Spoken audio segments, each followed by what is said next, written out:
में हम बात करने वाले हैं एक ऐसे स्टॉक के बारे में कि जो स्टॉक गवर्नमेंट स्टॉक होने के साथ साथ एक मोनोपोली काइंड का स्टॉक है। और आप सब जानते हैं कि मोनोपोली स्टॉक्स जो है ये अच्छा प्रॉफिट जनरेट कर सकते हैं क्योंकि मार्केट में जो है उनकी एक मोनोपोली होती है, यानी मार्केट में मैक्सिमम जो हम कह सकते हैं जो बिजनेस है ये यहाँ पे आएगा। हम जिस स्टॉक के बारे में बात कर रहे हैं डेफिनेटली ऐसा नहीं कि उसके कॉम्पिटिटर नहीं है, लेकिन एक बड़ा मार्केट शेयर जो है यहाँ पे ये स्टॉक के पास है, हम ये कह सकते हैं। हम जो स्टॉक के बारे में बात कर रहे हैं वो है CDSL। अब CDSL यानी central depository services India limited. आप CDSL को जानते ही है, ये नाम जो भी ट्रेडिंग से कनेक्टेड है उनके लिए नया डेफिनेटली नहीं है। ये स्टॉक में हम देख रहे हैं तो लास्ट 5 डेज में भी गिरावट है और लास्ट 6 मंथ में भी करीबन 19% से ज़्यादा की गिरावट देखने को मिल रही है। अब ये स्टॉक में कंटिन्यू गिरावट होने की वजह से बहुत सारे लोग इसमें अभी एग्जिट ही करने की पोजिशन में होंगे कि कंटिन्यू गिरावट ये स्टॉक में क्यों हो रही है, ये टेंशन की वजह से। अब यहाँ पे जो लोग प्रॉपर स्टॉक मार्केट का जिनको नॉलेज नहीं है और जो नहीं लेना चाहते वो इस तरह के डिसीजंस पैनिक सिचुएशन में आके इमीडिएट ले लेते हैं। जैसे ही एक तो मैंने आपको इसके पहले भी बहुत बार बताया है कि लोग जो है तेजी वाले स्टॉक में हाई लेवल पे बाय कर लेते हैं और जैसे प्रॉफिट बुकिंग आता है वैसे ही वो एग्जिट कर लेते हैं। अब एग्जिट करने में नुकसान आपका ही है गाइस। अगर आप एक 1000 रुपीज का कोई स्टॉक बाय कर रहे हो और वो जैसे ही 900 पर आ रहा है और आप उसमें से एग्जिट कर रहे हो तो आपको 100 रुपीज का लॉस पर स्टॉक पे हो रहा है। तो ये आप अपना ही नुकसान करवा रहे हो। तो पहले तो एंटर करने के पहले डिसाइड कर लो कि आपको एंटर करना है, नहीं फंडामेंटल रिसर्च कर या अपने जो फाइनेंशियल एडवाइजर है उससे कंसल्ट कर सकते हो।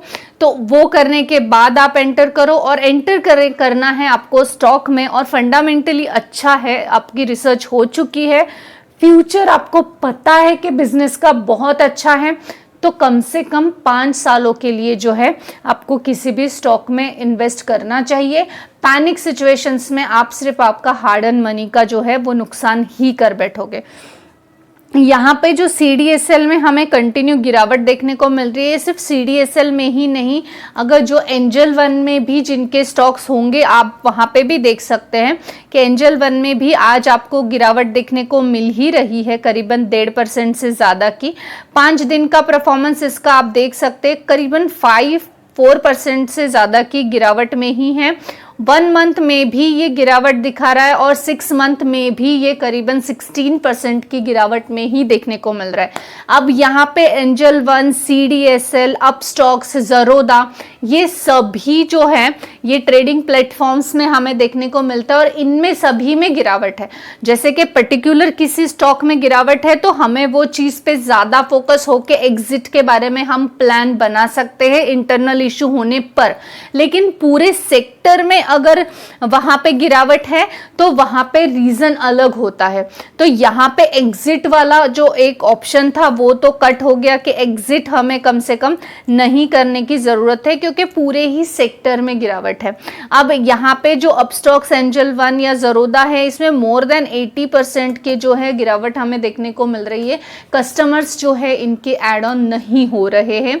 अब यहाँ पे अगर न्यू डीमैट अकाउंट ओपन नहीं होंगे तो डेफिनेटली यहाँ पे जो है बिजनेस में गिरावट देखने को मिलेगी और सेम चीज हमें यहाँ पे देखने को मिल रही है CDSL के साथ भी।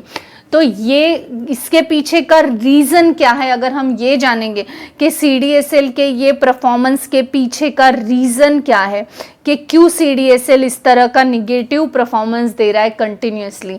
तो गाइज जब मार्केट जो है ये बोरिंग हो जाता है या मार्केट एकदम एक फिक्स मोमेंटम में चलता है, आप देख सकते हो पहले भी हमने 18,000 का लेवल क्रॉस कर लिया था, फिर हम बैक आ गए और फिर 18,000 को क्रॉस करके फिर रिवर्स मार्केट जा रहा है। तो एक हम कह सकते हैं सेम पैटर्न में मार्केट चल रहा है, मार्केट ठीक से अपमूव नहीं दे रहा है या बोरिंग हो चुका है कि फिर 18 जा फिर नीचे आ, फिर 18 जा फिर नीचे आ। तो ये चक्कर जब ऐसे चलता है कि एक बोरिंग सिचुएशन में मार्केट है तो लोग जो है मार्केट से एग्जिट कर लेते हैं। हैं।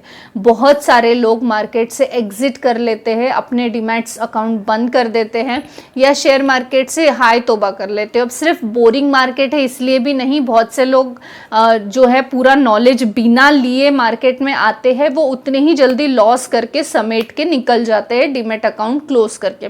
तो जब ये बोरिंग मार्केट चलता है उस वक्त बहुत सारे लोग एग्जिट कर लेते हैं और यही रीज़न है कि उस वक्त जो है CDSL या एंजल वन, अपस्टॉक्स, ज़रोदा, इनके जो है हम कह सकते हैं बिजनेस पे इफेक्ट पड़ता है और ये स्टॉक्स जो है इनका परफॉर्मेंस पुअर देखने को मिलता है।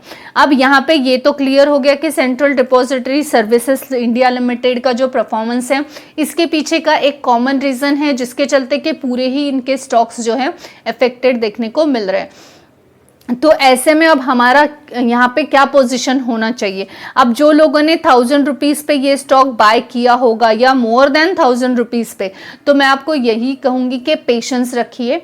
आई होप आपने 5 ईयर प्लस के लिए यहाँ पे इन्वेस्ट किया होगा। तो यहाँ पे इनका इन्वेस्टमेंट करने के बाद ये स्टॉक ऐसा नहीं कि हमेशा ये इस तरह चलेगा, इसमें फिर से एक नाइस मोमेंटम जब आए तो आप ये स्टॉक को जो है चाहिए तो आप उस वक्त प्रॉफिट बुकिंग कर सकते हैं। लेकिन अभी इस पोजीशन पे लॉस में बेचने जैसी ये कंपनी डेफिनेटली नहीं है। फ्यूचर में हमें डेफिनेटली इसके लिए जो है अच्छा आउटकम हमें मिल सकता है, रिटर्न्स हमें अच्छे बना के मिल सकते हैं। अगर आप इसके 5 इयर्स के रिटर्न्स देखेंगे तो आप देख सकते हैं 200% से ज़्यादा के रिटर्न्स यहाँ पे 5 सालों में बना के मिला है। तो आपको भी जो है इन्वेस्ट करना है तो 5+ ईयर्स के लिए कीजिए। अगर ये स्टॉक आप लॉस में बेचेंगे, ऐसी कंपनी ये है नहीं। इसका फेस वैल्यू आज भी 10 का हमें देखने को मिलता है, तो ये भी हो सकता है फ्यूचर में स्प्लिट मिले और आज जो आपके स्टॉक है ये आपको और भी बढ़िया रिटर्न्स जो है फ्यूचर में बनाकर दे सकते हैं। आई होप गाइस आपको इन्फॉर्मेटिव लगी होगी। Thanks for watching.